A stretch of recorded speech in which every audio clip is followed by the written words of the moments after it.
Welcome to the Effortless Swimming Podcast, the show that helps swimmers and triathletes love the water, become a better swimmer, and live a better life. Here's your host, Brenton Ford. Hi, Brenton Ford here. Welcome to the Effortless Swimming Podcast.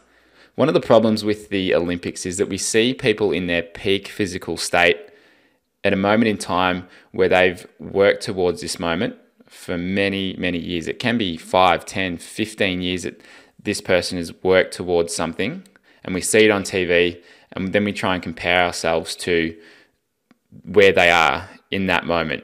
But we don't see the early mornings, the 5 o'clock starts. We don't see the effort, the sweat, the tears that go into that point in time. It's all these little steps along the way that actually make the difference, and it's the domino effect.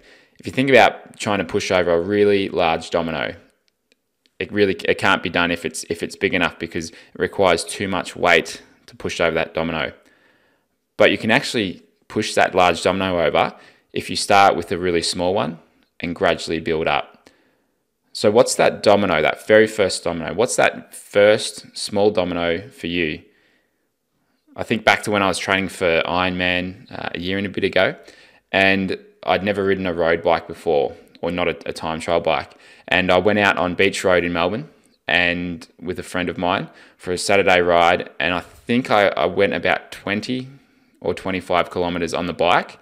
And I was scared as hell with people flying past me, cars flying past me.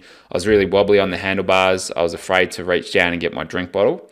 And I look back at that now and go, oh my God, I was such a newbie to riding.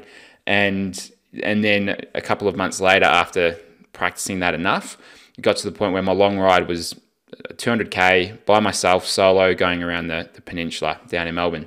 But it all started with that very small domino of just getting out on the road, starting. And I was nervous, I wasn't confident, but then with enough practice, you can start to knock down those bigger dominoes. And the question I want to ask you is, I want you to think about is, what's that small domino for you? So I'm looking at this Rottnest swim in February that I'm going to be doing. And for me, I've been swimming for a very long time, but that first domino that I wanted to knock over was a 3K time trial, which I did at the end of Hell Week over in Thailand with two swimmers, with Jade and Nathaniel. And that 3K time trial, even though I wasn't very fit for it and it didn't feel great, to me, knocking that little domino over has had an effect where about 7 weeks later, since doing that, I'm at the stage where I did 3 by 3K with 100 recovery in between at the same pace that I did that first 3K time trial in. So just that initial one has helped me kind of get to the point where a 3K time trial doesn't seem that hard anymore. Whereas before that, I was dreading it, didn't want to do it. I'd never done one in my life. But now it just seems like it's not a whole lot. So if you're training towards a big event, what's the next domino for you that's going to help you knock down that overall goal or that really big domino at the very end? Thanks for listening to the Effortless Swimming Podcast. If you'd like us to help you become a faster, more efficient swimmer, go to www.effortlessswimming.com.